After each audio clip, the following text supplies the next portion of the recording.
about rededication. And then when I spoke about rededication here, the first time, I didn't speak out. I said we should come out and, because what actually happened was as I was waiting on the Lord, I had vision that people were coming here. That's about 4 times. But you see, if you have visions and there is no voice in it, I don't normally like going out with it until I hear what God is trying to say. You can see pictures, but you can also see moving pictures. But you can then also see pictures and hear a voice that says, this is what you're looking at. And you can see moving pictures that say, this is what you're looking at. Even if the picture is moving, which we call vision, or is static, unless I have a voice that explains to me what I'm looking at. When I teach it, I'm very cautious. God is very interested in your delivering what He gave you. I'm teaching prophetic now. So for those of you who are addicted to this sugar, which is not wonderful. It's good to be addicted to the world, right? The prophetic is like sugar. But faith, but you need faith if you're going to go to anywhere. Hello? Hi. If you don't know anything about faith, you will lose. You better just get the shield of faith and know everything you can about faith. I have series of visions all the time. This is all the time. This is basically in the car, talking with people. It happens all the time. But I don't major in it much because I want to stay on the word of faith. Because with all those visions and encounters, you're going nowhere if you don't have the shield of faith. Does that make sense? So let me go a bit on the prophetic. Whatever it is you see or you see, unless you get interpretation by the Lord Himself, don't make too much noise about it. Doesn't matter how many angels you see. If they don't give a message, what good is it? If they don't say that the Lord said this, it doesn't mean much. So, but I've had about 5 different visions where people were coming here. This started happening about a month and a half ago. I see people rushing to the altar. I didn't know what it meant, so I just left it. But then 2 weeks ago, it began to become clear. And that 2 weeks ago, I began to see some people, some members of the choir, if I'm going to be more precise, come to the altar. And then I heard a voice say, rededicate. And before people say God is speaking to the choir, wait. Because then after that, I saw some mothers in this church with their children coming to the altar, and I heard a voice say, rededicate. Then when I heard the voice say, rededicate, I had under it. This happens a lot to me. And I began to understand what David meant when David said that once it is spoken, twice have I heard that all power belongs to God, right? One interpretation of that could be that, if God speaks once, you can decide to hear it twice if you go back to what God said, isn't it? But in our days of internet, where you can record something, then you can hear it 100 times, over and over again. You understand what I mean? You lose out if you think because you've had any message once. Because I give some people some scripture, they say, oh, I've read it before, which is a joke. You can live on one verse forever, actually. One verse forever will bring revelation forever. One verse. The fact that you've had one message once or twice doesn't mean anything. It doesn't mean nothing. There are messages I've had more than 200 times from my youth, and they still bless me up to today. You should hear a message long enough until they can preach it very well without looking at it. Then you've started. If you look at anything long enough, I'm saying this, God is pouring out grace here for victory. The reason is because those of you who don't get into victory quickly are going to be left behind now. Because the Lord had begun to warn years ago. If you're going to spend all the time talking with people, the problem is not what you're doing. The problem is not the fact that you are getting into trouble, getting into sin, and living a defeated life. That's not the problem. That doesn't bother God as much as the fact that you are not sowing the word of God in your spirit. The problem is that you don't devote time for the word, and that you're not praying the Holy Ghost enough. That's what God is going to judge on. Not on the fact that, anybody can miss it. But He's telling you over and over again that this is the way, walk you in it. Do your quiet time. Spend time in the Word. Spend time in prayers. Is it big deal to understand this? It's very easy to understand this. So God is not going to be offended because of whatever is happening. God is going to be offended, or God is going to be hot. Somebody say, can God get hot? Of course He gets hot. Haven't you read that? That He gets hot, that He's grieved. What does it mean to be grieved? That's what He's talking about. You're hurting. So now, please listen to messages over and over and over until you can preach them. Why will God give me a particular message about 7 times? You see, the word on dedication or rededication has been coming to me now about 7 times. I'm going to play for us. I'm going to make this quick because I want to play for you the prophecy by Jude Pierce that he gave here in London. You're going to see that it's exactly what God has been telling us. Everything he was saying. Everything he was saying there.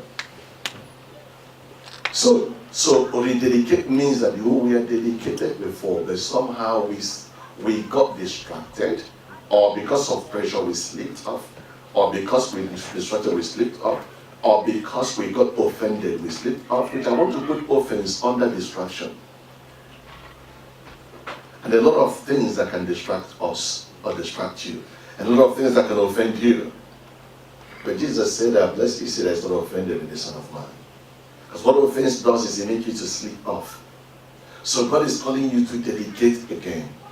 And the word dedication means, number 1, to devote. To devote. And I remember when I had that word, rededicate, I had under it, commit.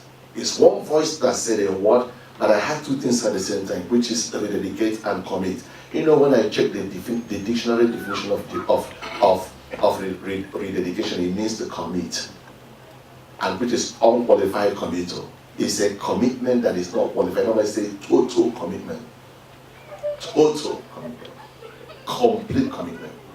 The other one it means is what he said, sacrifice. To sacrifice means that you're doing something that is costing you something. And I believe that many of you have been having these visions and dreams of where you went to buy. Praise God. Where you went to buy something, you just try things out. Just focus. You go to buy something. Those of you who like to buy shoes and bags, you're most likely to dream where you're going to buy shoes and bags. All God is saying, listen, God is always saying the same thing to the church. But those of us who are matured prophetically, it will be more clear. We speak to you in a more clear way about it. Those of you who are not very mature prophetically, you go have a dream where you go to buy rice, and you're going to buy a Gucci bag or shoe or suit, right? And you say, look at somebody in the market buying fruits. What does it mean? Sacrifice. What does it mean? Rededicate. That's what I just trying to say to you. Because it's going to cost something. It's when you're buying something, you're paying money, isn't it? It's costing you, isn't it? So now you begin to have an idea of what it means to dedicate, because it's going to cost you something.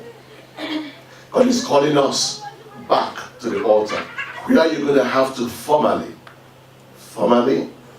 begin to give completely yourself over to something. So what does it mean to dedicate? Let me go back there. Now, what are we devoting to? What are we sacrificing to? What are we committing to? We are committing our time. We are sacrificing our effort to a particular person. That is either God or yourself, or to a purpose or to a task. 4 of it. You dedicate to God or to yourself, or to a particular task or to a purpose. You commit yourself to God or to yourself. People commit to themselves. You dedicate to yourself. Somebody said, what does that mean? I said, what does that mean? Bobby got uncomfortable straight away. When you go to gym when it is very cold, what are you doing? Is that not commitment? Listen, when it is very cold, It's the best place under the duvet. Is it not better to under the duvet? Or just to sit in your living room and put on the heating and then watch some movie or whatever, read whatever. That is, but you go with that coat to the gym and pump iron. You are dedicated. You are committed. You are sacrificing. You are consigning. You are giving up comfort for yourself. That's an altar, which is the altar of your body. You know how people who do bodybuilding, you know how they worship themselves. You know how all bodybuilders worship good body. All of them. They worship it. They give their whole money. They give their time. They give their effort. They sacrifice all of them. Many people who are doing bodybuilding spend almost all their earning on the things they need to do that. They sacrifice even, that's true. They sacrifice even, some of them who are dating will even sacrifice the time they used to see the husband to get the wife to be on that thing. And some people will even borrow money to do that. That is devotion, that is commitment, that is sacrifice, but it's not to God, it's to yourself. So you have the purpose. Somebody said, ask your purpose here. You want to know the kind of ego that people in entertainment industry, you need to know some of them go through the blade. You know the blade of a surgeon. Some of them go through the blade of a surgeon. I was going to say something now. And I say that's in between two opinions. Should I shouldn't I? Say it. I should say it. I'll have to hush on this one. But people go under the blade. People borrow money to travel from here. The other time I read that somebody borrowed money and flew from here to US to a quack clinic where they did surgical operation on her. And after that, at the back, and after that it didn't work and she died. Yeah. Did you guys see it? That is devotion. That is commitment. That is dedication. That is sacrifice. Money, time, effort, and then borrowed, and just to go and die. That was devotion to self. I'm not condemning it at all. I just need that to teach you what God is saying. He's trying to say to you, rededicate to me. Are you guys following? Recommit to me. You used to pray in tongues for hours. What happened? What happened to you? You used to spend time in the Word. What changed? What happened? You got distracted. You got offended. You were under pressure. And God is saying to you today to devote again. He's saying to you to sacrifice again. He's saying to us to consign time and effort again to Him and to His holy cause, to His divine purpose in our life, to divine assignment. You used to spend time to wait on the Lord. What happened? What changed? When are you coming back home? Say to them, when are you coming back? When are you coming back? Say, when are you going back to Bethel? When are you going back to Bethel? God is calling you back. God is calling me back. That's what He's talking about. And then I want to use some scriptures to buttress this. Because of time, let me give you all the scriptures at once. And I'm going to tell you about just 3 of them. Luke chapter 2.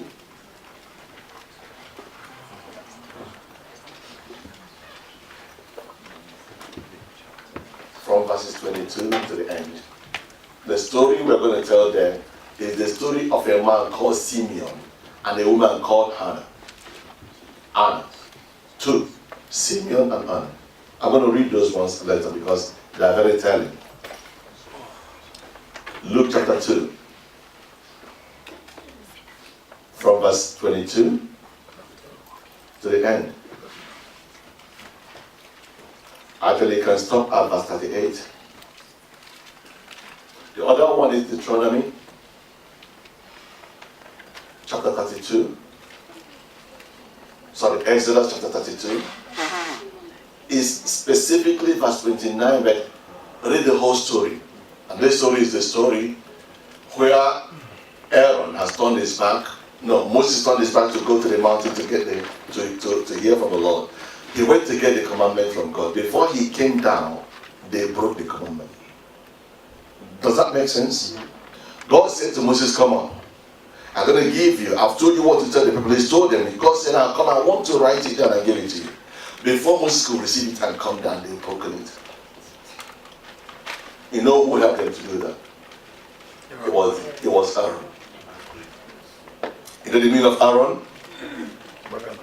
Light bearer. You know, the people were putting pressure on the men.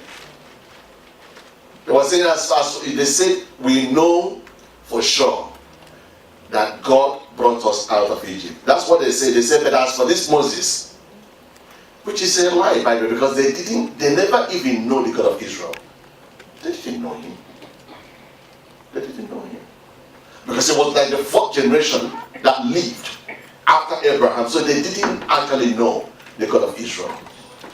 No, it was the fourth generation that lived after they went into Egypt. Like the 400 years. So they didn't know him, and they're saying that God brought us out of Egypt. We know him. They're trying to say we know the God of Israel, but as for this Moses, we don't know him, we don't trust him. But that's their lie, because they didn't even know the God of Israel.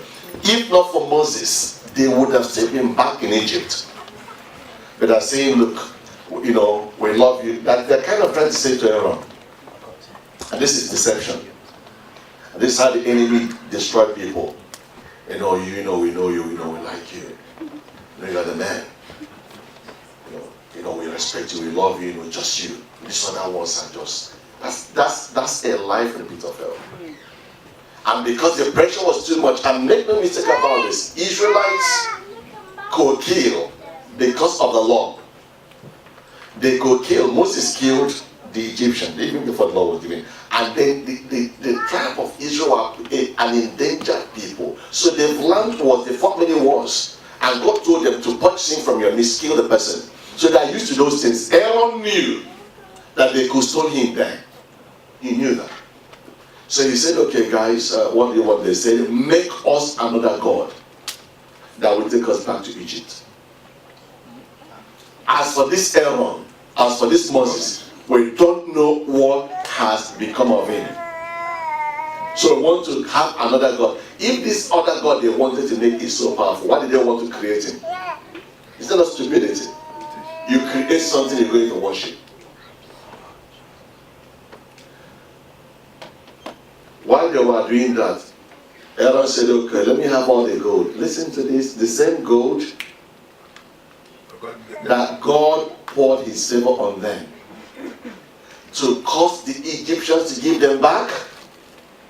The same gold that God gave them, the same money he gave you, the same favor he gave, the same talent he gave you, and now it becomes the God that you worship. And now for God, and the painful thing is that Aaron said to them, bring it, and they all brought it out, and Aaron used it and molded a calf for them. And what they did, for you to know that they never knew the God of, listen, you can be born again here, but you still live like an unbeliever. It's very possible. I have people say, oh, they were never born again. They are born again. They are. Why did they live like unbelievers? Because you see, their mind is not renewed. So they are out of Egypt, but Egypt is still inside them. Egypt is looming large inside them. Unforgiveness is looming large there. Hatred is there. Fear is there. All the things that characterize the old man is still there. Lust is there. Tale-bearing is there. Gossiping is there. Jealousy is there. Envy is still there.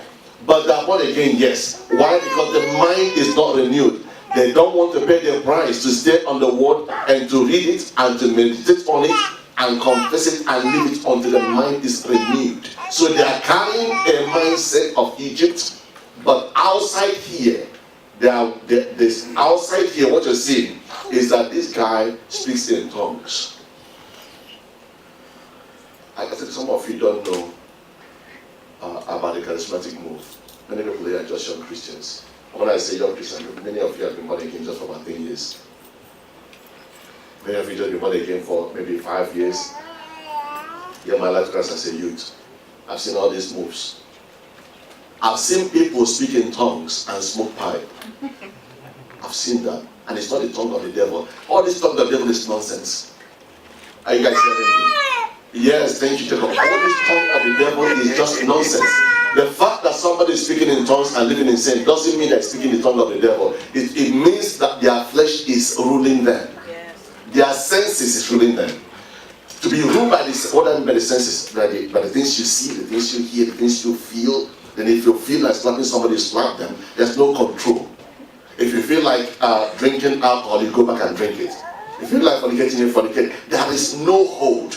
The spirit man is not in charge. The flesh is ruling. So they can speak in tongues and commit fornication later in the day. It doesn't mean they're not born again. It means they've not learned how to let their spirit man rule them. That means that the mindset is still wrong. It's not renewed at all. It's not a matter of coming to church. It's a matter of going to stay on the... I'm going to show you in a bit how you can devote or dedicate your life to the promises God is giving to you. Seriously?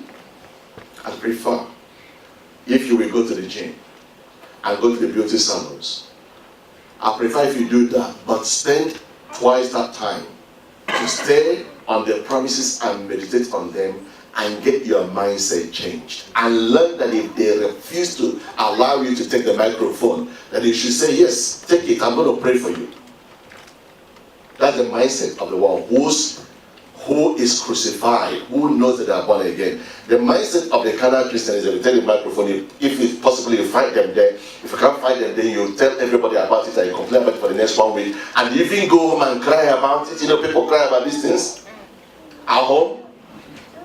They say, you don't know how much tears I've shed. And they've been shedding tears because somebody treated them bad in church. You know what they treated them bad? They took their place in church. And they are crying about it. They say, only God knows what I've suffered in this church. Oh, God knows what I've passed through in my place of work.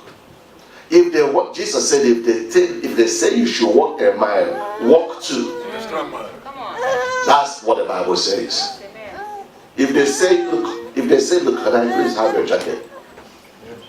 So okay, I've got another one at home. That is pure gospel. Somebody says, is it easy to do? No, it's not easy if you have the old mindset.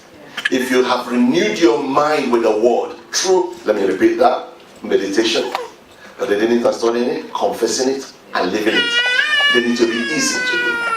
But if you've not done that, it is impossible to do. You find Christianity boring and miserable. And that's why some people feel. They say that I don't want to go to church because everybody there annoys me. The problem is that your mind is still in the gutter. It's not renewed. If it's renewed, the Bible says that great peace have they that do what? That love you. Great what? Peace. Great what? Have they that do what? Love you. And they shall not be offended. That's what it says. They shall not be offended. Aaron said, okay, let me mold it. So he molded it. You know what it is worship? Their worship starts with eating and drinking and ends in adultery and fornication, orgy.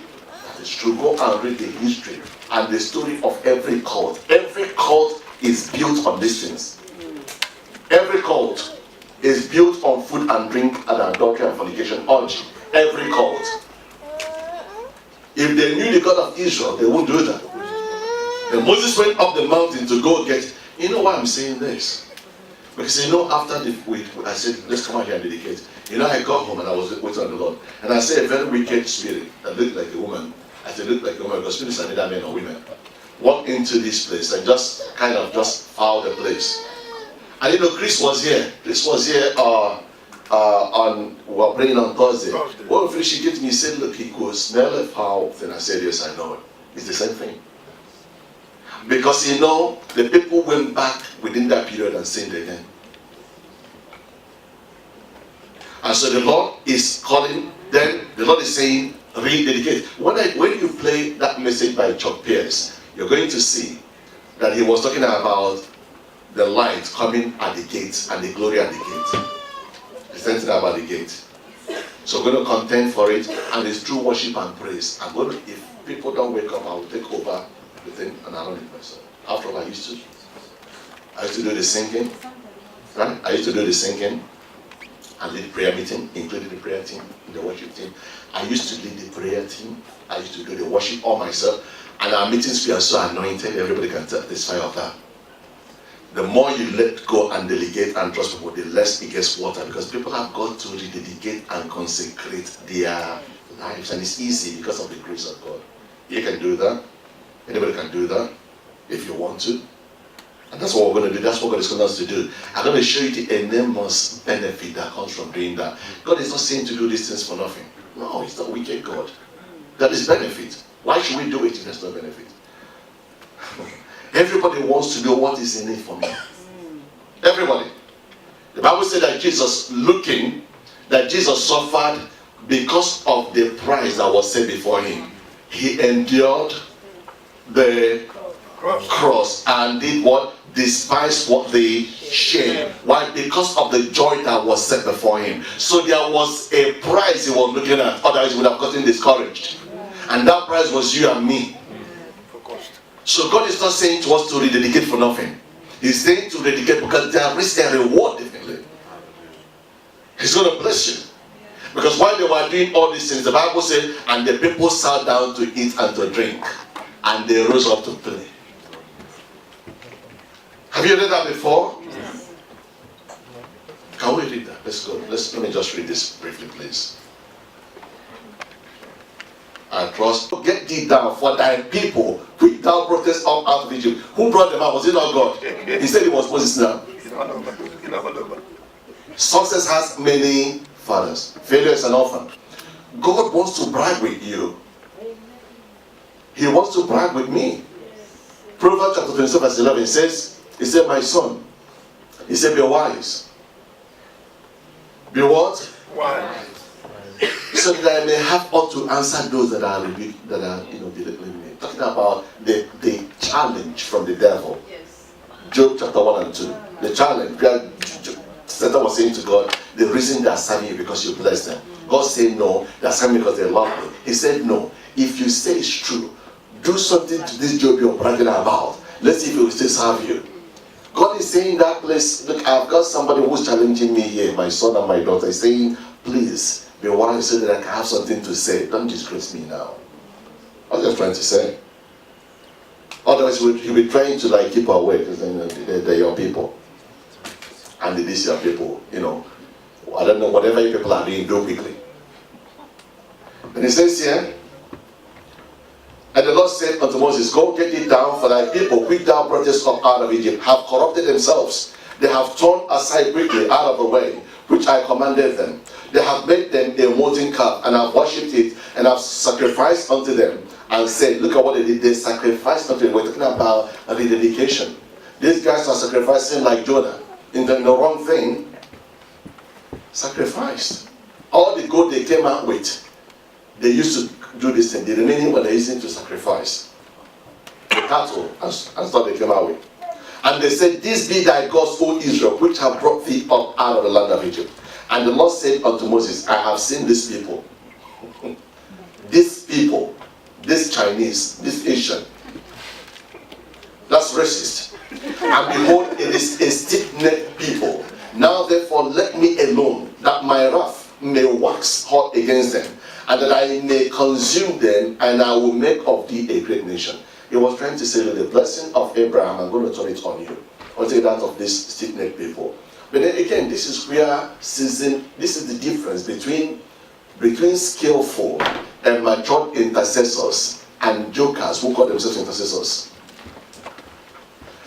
A matured and seasoned intercessor is the one that knows how to. I love this. Everything in life is about how to. They're the ones that know how to turn away the anger of God and still bring down the blessing. It doesn't matter how tough it looks. The Bible says in Proverbs that fierce is the anger of a king, but a wise man knows how to pacify it. Moses would have gone, wow. Listen, if Moses had the mindset of Egypt, he would have said, yeah, fine. It's my children, why not? It's even better. God is even better. These people have always, when do we start? You're meant to be among those that kill them. Moses said no. Because his mindset changed. Somebody said, why? You know why Moses didn't have the mindset of Egypt? You know why? Because he spent additional 40 years alone with God in the wilderness. Somebody say alone. With God. Say alone. Not with my phone. And friends. And relatives. But aloneness with God will give me the mindset that I need to get into my promised land. The Bible says that we have the mind of Christ. We are resilient. Because that's the legal aspect of it. There is the experiential aspect that is not working in the church because people are not ready to pay the price. What's paying the price? The Bible says in Acts chapter 3, after Peter and John has healed the impotent man, and they were kind of harassed by the Sanhedrin, punished, and then when they finished whatever it is they were doing to them, Peter stood up and said to them, you are the guys that killed him. And they said, don't preach this again. Peter said, judge you whether it is right in your sight for us to obey you or to obey God. He said, choose. And then the Bible said, and the people marveled, looking at these ignorant men, seeing that they have been with who? Jesus. That is, they pay the price. If you don't pay the price of aloneness with the Word, with the Holy Spirit, you're going to carry the mindset of Egypt. And the things that happened to Egyptians, God forbid that they will happen in your life. It will not happen in your life in Jesus' name. Amen.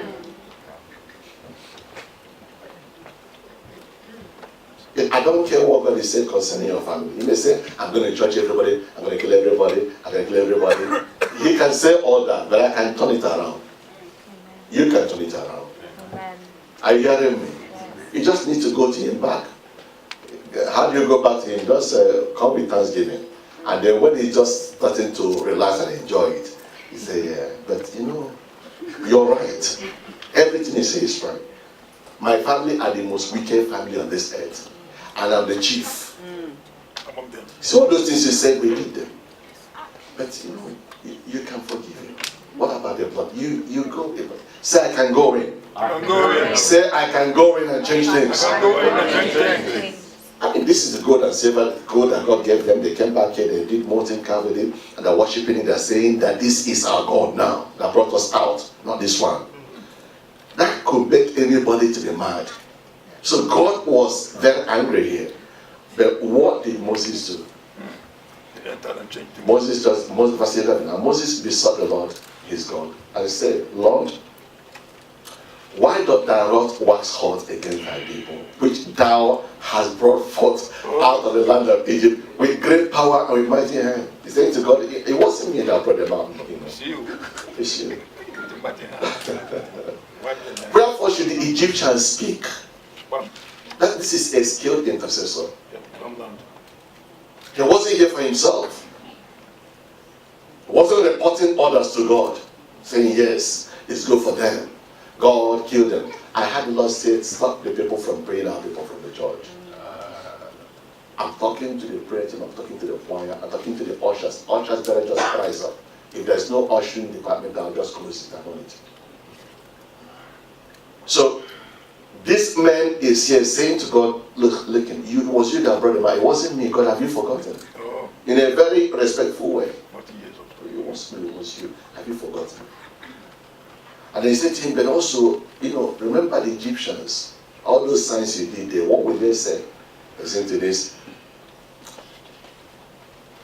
Verse 12. Wherefore should the Egyptians say, for mischief did he bring them out, to slay them in the mountains, and to consume them from the face of the earth. Turn from thy fierce wrath, and repent of this evil against thy people. Remember Abraham, Isaac, and Israel, thy servants, to whom thou swearest by thine own self, and saidest unto them, I will multiply your seed as the stars of heaven, and all this land that I have spoken of will I give unto thy seed, and they shall inherit it forever. And the Lord repented of the evil which he thought to do unto his people. I don't know how long it took. I don't think that Moses just said this and God said, okay, I changed my mind. I think this thing might have taken a while. I think Moses was there for maybe hours. And if you've ever had any kind of dealing with the God of Israel, you know that with him, you don't open the door and just go. It doesn't happen. Not with him. Other people say to me, ask God this and ask God that. They think you're just asking. They say, yeah. Okay, no, is this way, this or that way? You're having a laugh. You're having a laugh, my friend. Anybody who knows the Lord and has walked with him knows that he always will take your time. Whether you like it or not, he will always. So what is he trying to achieve? To tell you who he is? That with me, patience is the way that if you don't have patience, you may never be able to walk with me. That is who I am. Are we still going to be friends? You want to walk with me? Yes. Patience, you must learn it. If you're not patient with God, and that is the problem we have. So people are not patient with God, they're not patient with brothers and sisters. Because they're not patient with God. And I think some of these things start with ourselves. Many of us are not patient with ourselves. They will never forgive themselves. They will never, if they make one mistake.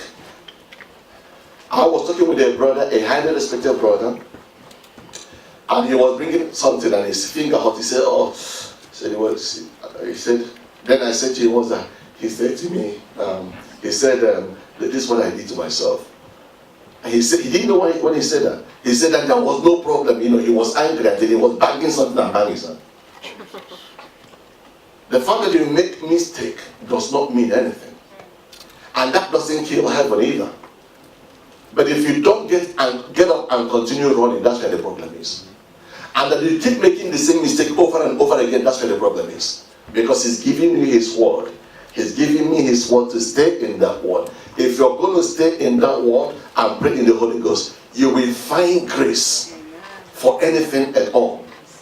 I'm not saying there will be no problem, but you will win all the time. I said you will win all the time. The Lord repented. But hear this. It's not over yet. And Moses turned and went down from the mountain. Can you see that while Moses was going down, the people were still fornicating and committing adultery? You know what they did? Go and read the story. What they do is, any man you like in the congregation, you took him and be sleeping with him there. So that means adultery was happening before the wives and the husbands and themselves. You understand that? The people sat down to eat and to drink and rose up to play. So listen to this. A skilled intercessor gets God to forgive the people even when they are still sinning. I love this. These people were still sinning, but Moses has procured their forgiveness. That's where I want to be. And this is an art I've been working on for years after I got married. When I noticed this is possible, I began to work on it so that you're able to get forgiveness for people. Today is Sunday, right? God wants you to be able to pray some people, pray forgiveness for some people who will sin tonight. Somebody say grace. That doesn't mean you go and sin because you don't know what happened. After this, I mean, just go and rest. Wait on the Lord and eat something and just go out. They say somebody's praying for me, you don't know nobody's praying for you. The difference between those that died and those who don't die, who survive, was that somebody was praying for them. Are you guys getting this? Yes. It doesn't matter what a member of your family is doing. If you stand before God, they will always come out safe. Amen. Do you understand this? Yes. Casey Price said this, let me tell you this. As an unbeliever, he said, he decided with his friends when he was 18 years old, he thought that things were so difficult. So they, according to him, he sat down with 6 friends of his. They decided to get into business. And the business was to go and steal, kind to raid that particular prostitution house that day because there were some drug dealers that came there that day, and then the police came and began to shoot at everybody straight away. He said he fell from the roof. He said he climbed through the ceiling. I climbed the roof, and then he slept from there and fell from there, and then I fell down to the ground, and they put on his pants, his trousers, and ran home safe. Wasn't shot. Nothing happened to him. They killed many people there. You know why? The difference is somebody else only just maybe was passing there and got hit. Because somebody is praying. Listen, guys. God is not said to seek him in vain. If you learn what I'm talking about, your family will be safe. Your loved ones will be safe. I'm giving you just one benefit. I'm going to show you a lot here today. God never said we should seek him in vain. I'm going to show you how healing is tied to this. I'm going to show you how breakthroughs are tied to this. I'm going to show you how victories are tied to this. But God is calling you to rededicate again and calling me to rededicate again. So that means that some of you who will be offended with us are going to get more offended because I'm only going to withdraw more. But that's what God wants. He said that you do it or you go in. And I don't want to die for anybody. How many of you are aware that Moses died because of Israel? You know that. But the difference between Moses and me is I'm not going to die for anybody. Amen. And I don't know about you. I'm not going to die for anybody. Now, one all of you who are ministering to people, because this church, it feels like this church is filled with ministers. As you're ministering to people, first minister to the Lord. Don't die for anybody. Amen. Don't. Moses was called to do two things. What were the things he was called to do? He was called to bring Israel out of Egypt. Number two, to bring them into the promised land. Did he achieve that? No. No. Why? Because he was a fornicator? No. Because he was an adulterer? No. Because he was a murderer? No. But because the people kept badgering on him and pressuring him. And then he got under pressure so much so that he struck the rock that is called Christ twice. It was supposed to be struck only once. It was supposed to go on the cross and be struck once. Moses tried it twice. And God said, as much as we are friends, you see my face. He said, you're not going to make it. Come back home.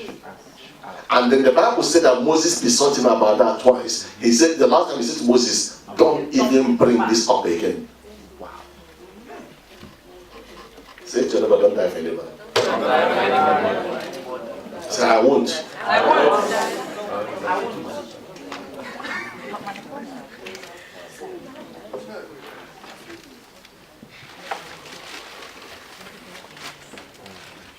When I finish this message, we're going to come here again and pray. We're going to live by day for another day. Somebody said, you didn't want to celebrate it anyway, initially, yes. But I'm going to have a reason now. We're going to come to this altar, everybody, and cry out to God and say, Lord, I rededicate myself to the cause again. I'm going to show you how there are general tasks that people dedicate and devote to, but also how there are specific tasks. How there is general purpose. As a Christian, you're supposed to live a holy life. But there are specific purpose. God has got a purpose for your life that is not general one. Yes. Do you understand this? Yes. He's got a task for you that is not just to read the Bible and pray. But there are some of you here, God is told, I want you to be evangelizing. Or I want you to be spending time in waiting. Or I want you to be giving. I want to do something. That He wants you to rededicate to. And when He said that, you dedicated to it. But because of pressure, you kind of like Moses, you're pushed out. Today you're going to come back here and do both general dedication. You're going to dedicate for divine purpose as a Christian, but you're also going to dedicate or consecrate or commit to the person who wants to given to you. Every teacher of the word in this church, every preacher, you have one thing. The only way you're going to prove to Jesus you love Him is to spend time in study so that you feed His sheep and His lamb. If you've not been doing that, then you have to come to this altar and first of all dedicate. If you've done that before you begin distracted, you're going to have to come back here and rededicate. Hello? And Moses turned and went down from the mountain with two tablets of testimony from verse 15 were in his hand. The tablets were written on both their size. On the one side and on the other were they written. And the tables were the work of God.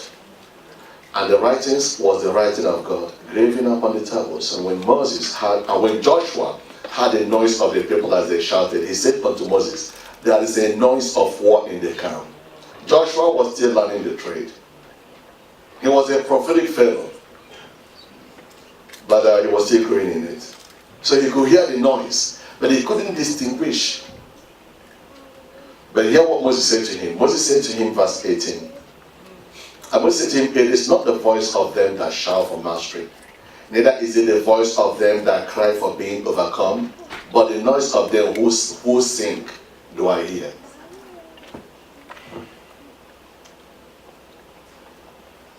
Verse 19, and it came to pass, as soon as they came nigh unto the camp, that they saw the calf and the dancing, and Moses' anger was hot, and he cast the tables out of his hands and break them beneath the mount. You know, some of us think that God has never had problem before. That's what we think. But you know, how many people here love God? Truly, I mean it. Have you ever thought about whether he's happy or not? Yes. Many times. Have you ever thought about how he felt, the way he felt, the way Adam sinned? Have you? Yes. Have you thought about how he felt when Lucifer planned to kill him and take over? Hello? Yes. Have you thought about how Jesus felt when they were on that table where they were having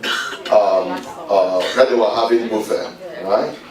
And he knew that Judas has been having discussion concerning him behind him. He knew that Judas just came in after discussing how he was going to hand him over for them to kill him.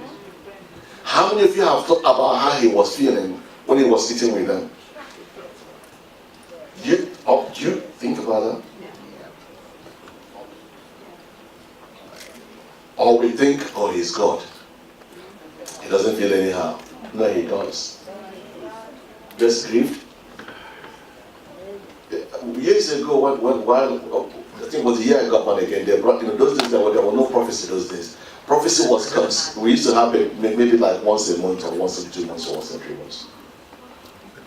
And then somebody sent us a prophecy that was given by an intercessor.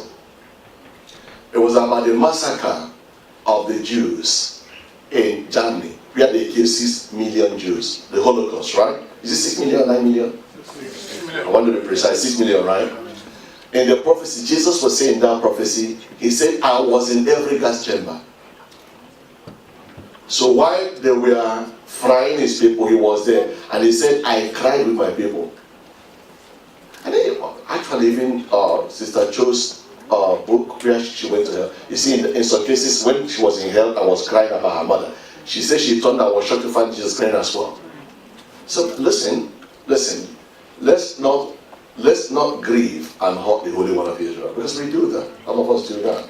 Let's come here today and rededicate to him. Grace is here at the altar to meet you.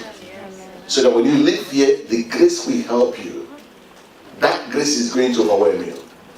That ability, you're going to be clothed with it again. So that tough things become easy to do. It's not by our might, it's not by our power. It's going to be by his grace, by his spirit. Praise God. But let's take the decision first and let him do the rest.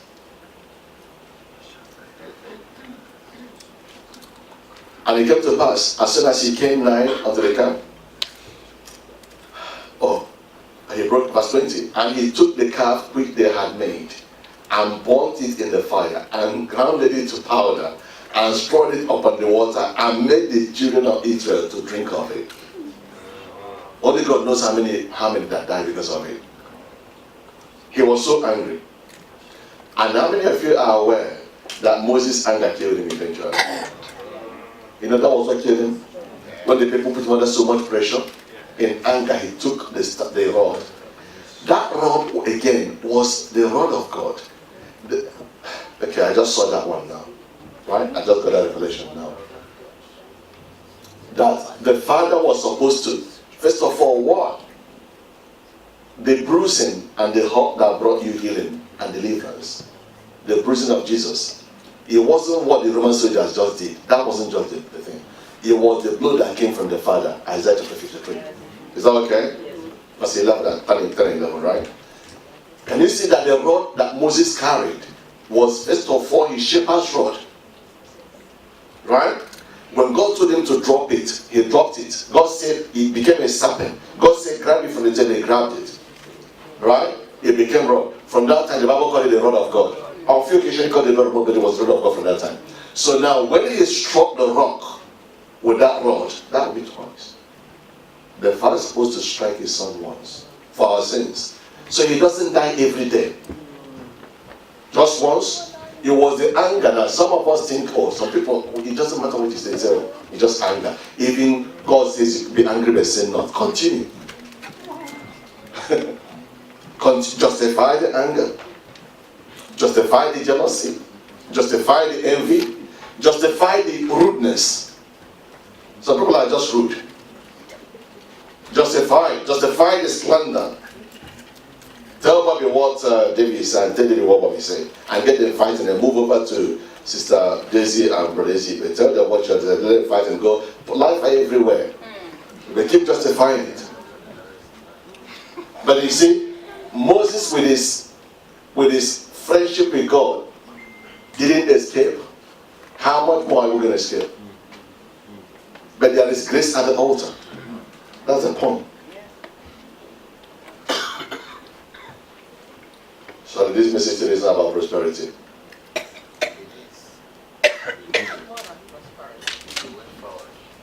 And Moses said unto Aaron, Moses challenged his brother first. How many of us remember that Aaron was my senior brother? He wasn't the junior, he was senior.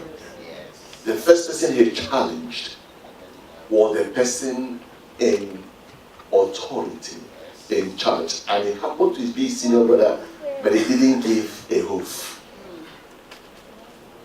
And if you broke the 10 Commandments, listen, that the tablet was God's own.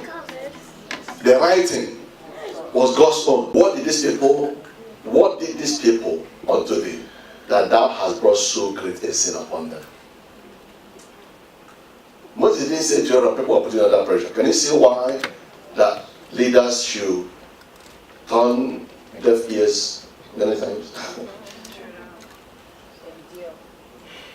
I'm not justifying myself. I'm only just trying to teach you the ways of God that you may not have known. You know why Saul had problems? I don't know if you are leaders. You know why God was angry with Saul? Yes. You know why? Because Saul was always caring about what the people will say or do.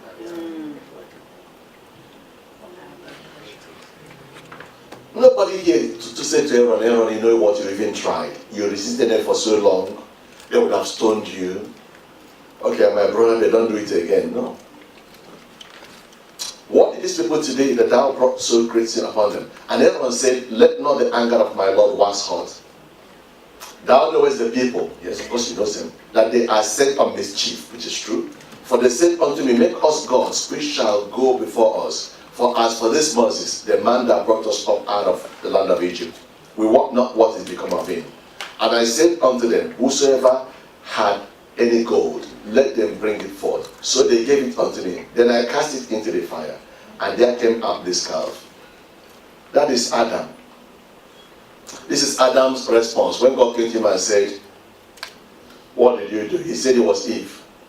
What Aaron was trying to say is that when they gave him those gold, he threw it in the fire. That was all what happened. He said this came out. He was him. When last year he threw gold in the fire, then it turns into a calf. Magic. That's what he's trying to say. Yeah. So no. It's that person. Listen, the area you and me begin to take responsibility for our actions and own our mistake and say, I'm sorry. Better. Don't say it's that person. Oh, you did this. I made me to react that way. You did that. If not that he said that or she did that, I wouldn't have done this. That's not going to get you free. It's not going to get me free either. Years ago, early in the morning, Lord woke me up. God said to me, I called you to preach. There was no reason I didn't give that day. He didn't listen to me. I thought he listened to me. So after giving him all those reasons, I stepped back. And when I stepped back, I saw myself in the Bible. And within a twinkle of an eye, he showed me from Genesis to Revelation how man is full of excuses. God is saying we should rededicate ourselves. And there is no excuse going to say, oh God, you know I'm working. I work long hours. As if he doesn't know. I'm a single parent. It's only me taking care of my children. My wife worked around me. As if he has no clue. I'm a single mother. He knows. But I'm a young man. You know, when a young man wants to do something, he has to do something. As if Jesus was never a young man. Jesus was a young man. I really wish they tell us how he lived. Verse 25. And when Moses saw that the people were naked, for Aaron had made them naked unto their shame among their enemies. When they have all these urges, everybody's naked. This is satanic worship. Every cult have this. Every cult will have this. Then Moses stood in the gate of the camp and said, who is on the Lord's side? Let him come unto me. And all the sons of Levi gathered themselves together unto him. And he said unto them, thus said the Lord God of Israel, put every man his sword by his side, and go in and out through the gate to gate throughout the camp, and slay every man his brother, and every man his companion, and every man his neighbor. And the children of Levi did according to the word of Moses. And there fell of the people that day about 3,000 men. For Moses has said, consecrate. You see this word consecrate? Well, I'm going to put up verse 29 there in a bit. You're going to see that the word that they translated consecrate is dedicate. Consecrate yourselves today to the Lord, even every man upon his son and upon his brother, that he may bestow upon you a blessing this day. There is blessing in rededication. Can somebody put that up for me? I want to show you. Anybody who's handling the thing for me today? Holman Christian Bible. Let me read for you what Holman said. I want American King James, how the way they put verse 29.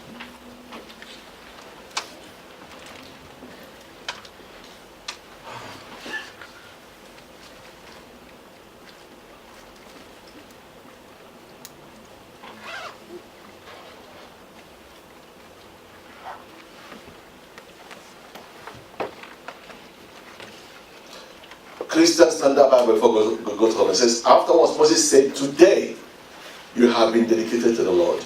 He was speaking to the Levites. Listen, I just want to thank God that today we are not commanded to kill anybody. That one may be too much for me, you know.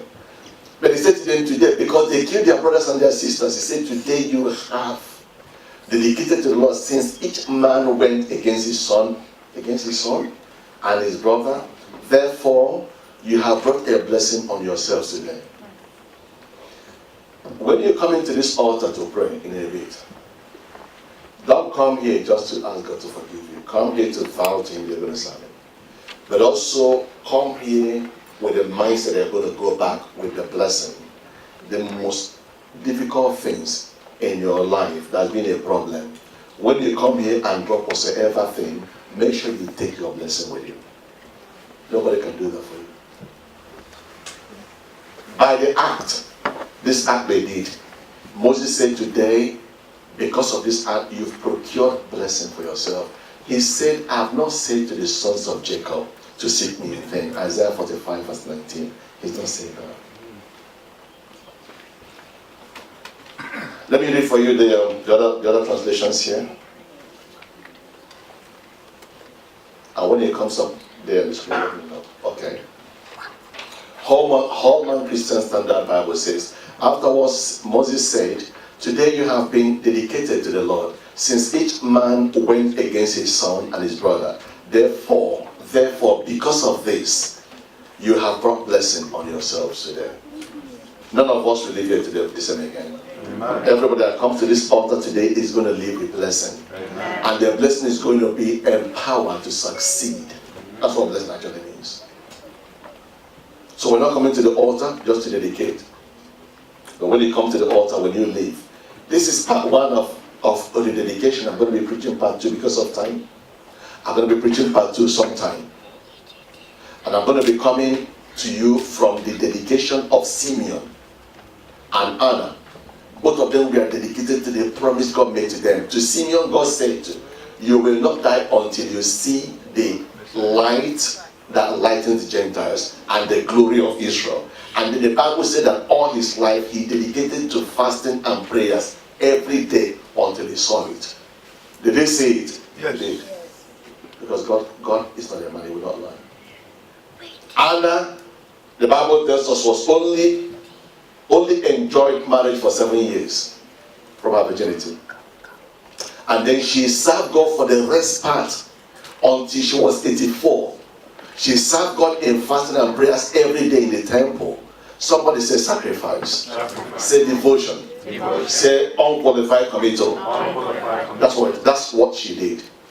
Was she rewarded? Of course, because she saw the Messiah. God is not calling you to dedicate in vain. Those of you who want to know the Lord and walk with him, you will leave this altar and you will meet him. Amen. If you come here today to truly rededicate, you will leave this altar and you're going to meet him. And how you meet him, I've got no clue, but you will meet him. The way he will come will be different definitely from the way he came to others, but he will surely come to you. If that is your heart desire. If it's finances, you will see a change. If it's healing, you will see a change. If it's marriage, you will see a change. But we must first of all, but listen to me carefully. Don't come to this altar and vow anything you cannot give. Are you guys hearing me? Because God is not interested in the sacrifice of fools. Don't come and vow anything you cannot give. As I'm preaching all this while, you must have been going over in your spirit and thinking about what to vow to him. If you've not, when we come here and begin to pray, as you pray in tongues, look inside your spirit. You may see what he wants. I don't envy you in that one though. You may see what he wants. It's good he picks something and give him. It's always better that he doesn't ask. Let me just say this to you.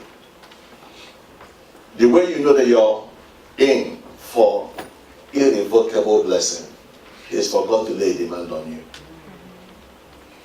You understand this? If God lays a demand on you, then you are in for irreversible, irrevocable blessing. Anybody ever asked something was embarrassed with blessing eventually. Everyone. Everyone. Somebody's asking about. What about the widow of Zarephath? Did she lack anymore? Did she lack anymore? Just because she gave Elijah a morsel of bread and water. She never lacked again. What about Abraham? Genesis chapter 22. Give me Isaac. When he did, God said, okay, from now on, I'm going to bless you. Your seed is going to be like the stars in heaven, and the sun which is upon the sea showed innumerable. Right? What about Esau and Isaac and Jacob? When Isaac asked Esau to get him something and Jacob brought it, Jacob took the blessing of Abraham. Anybody got anytime God lays a demand, so, if God tells you to give me your car, he does that. God has asked me one time to give you my money, almost all the money I had. I'm talking about money. He asked me, the first plot of land I bought, when I graduated from uni, I got into business, I hit big money, and I bought land in the transport of Lagos. You can imagine. At that age, I bought land, doing some very powerful things. He came and asked for it early in the morning, and I paid it. That's why Bishop and myself are tight friends. And then that day he said some things to me, and I've seen some of them come to pass now. If God ever lays demand on you, you are in for huge blessing. But the demands are normally tough. So my advice to you is this: as you come to this altar, give him something. If you can, don't let him ask. If he asks, rejoice. But if not, Don't let him ask. Give him. But if he does ask, just rejoice. I know that God is asking people to give them their house. True. Your house, you bought with your money. It's not as if you have another place to go to. Give it to me. If he ever lays those kind of demand on you, then you are blessed eternally.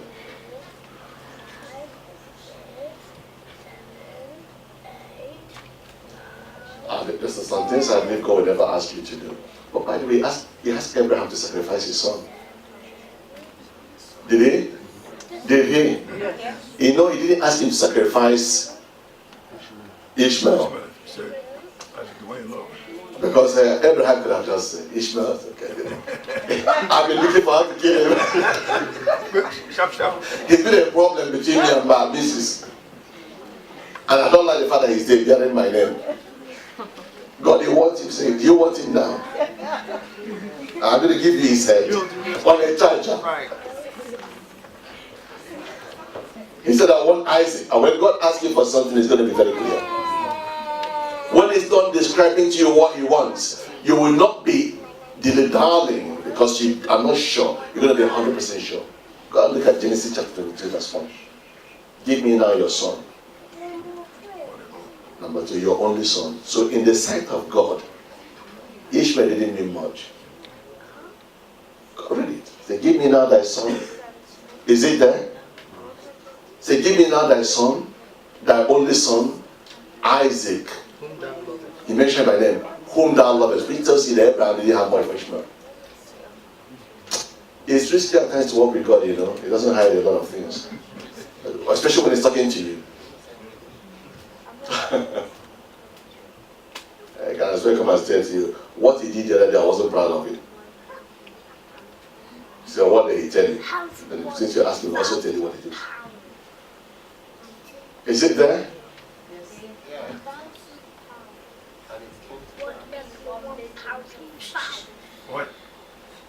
We're getting ready to come and dedicate our lives. After this rededication, you can drop your tithe and your offering and go home. We're going to pray here for some time. We're going to pray here for a while. If you need to pray some things through, please pray them through here. You can't dress like this and look very beautiful.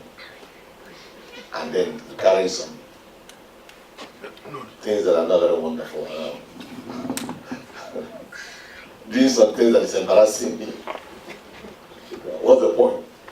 You can't come here and, look gorgeous. People, I like the way people from the times I pronounce gorgeous. Especially the former wife of a Premiership footballer, I don't want to mention her name. I like the way she pronounced gorgeous. Former wife of Ashley. I didn't mention any name. Just trying to describe something so you can understand. If anybody laugh again, you tell me what you're laughing about. Pretty good. And it came to pass after these days that God did tempt Abraham. The word tempt means to test. Amen. But be in your heart, be ready to give it. Be ready to do whatever he asks you to do. Because it's going to cost you something. But I'm taking you to the word of blessing today. It may sound tough, but if you listen to me today, you will not need to meet any mega evangelist or prophet anywhere. Because God is here. Amen. If you will listen.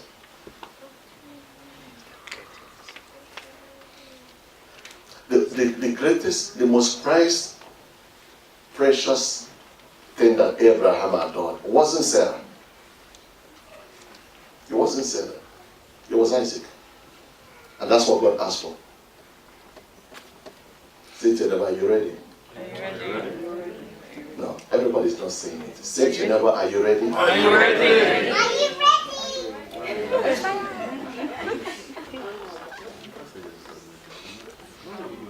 God tested Abraham and said unto him, Abraham, and he said, behold, here am I. And he said unto him, take now thy son. That is the first now. Is it now? Yeah. No. Thy only son. Only there is beginning to qualify now, adjective. And they mentioned Isaac. And then whom thou lovest. And then he began to say something else and say, and go to the land of Moriah and offer him therefore a burnt offering upon one of the mountains which I will tell thee of. God does not only know what he wants, but he knows how he wants you to give it to him and where he wants you to bring it.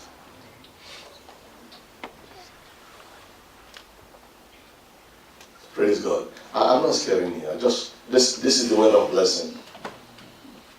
This is the word of what? Don't live this life without having any kind of covenant with God or making any vow to him. But listen, please, and please again, don't ever vow anything you cannot keep. And God is a gracious God as well. Anything he asks you to do is because he knows that you can do it. Anything he asks you to give him, let me give you people some practical tips. Is that okay?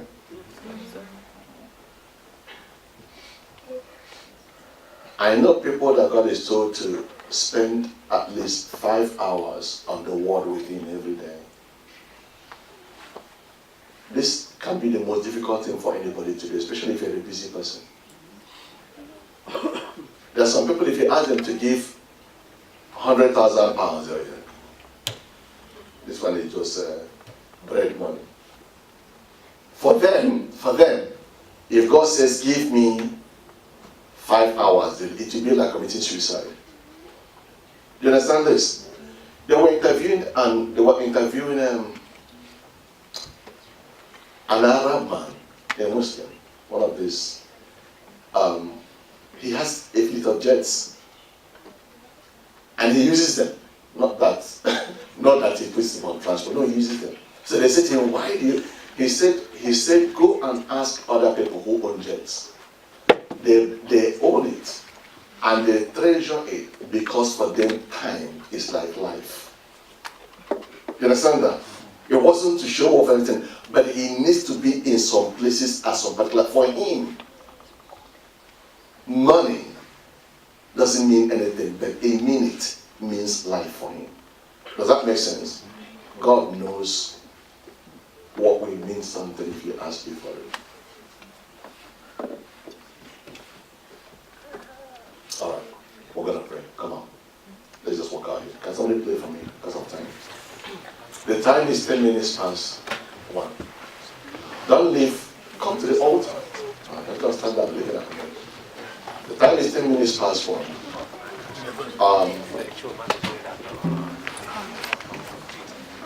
As you pray, because I'm going to just find a place and just stay quietly and pray. Yes, please feel free to come on the altar if you want to. If you want to, anybody wants to sit down and sit if you want to. But don't stay in the chairs, just come out here. If you need to lie down in life, you need to sit on that chair, you really want to do. But God lives the same.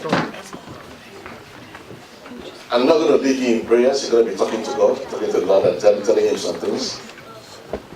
Put that in place and come and join us. Put it just in place. You know, one of the nice things you played, and you record it just for you to play now. You can start by quietly praying the Holy Ghost.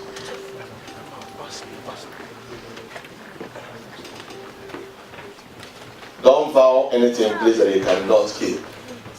Everybody, please. Don't vow what you cannot keep. It doesn't mean anything. I want everybody at the altar, please. Everybody at the altar.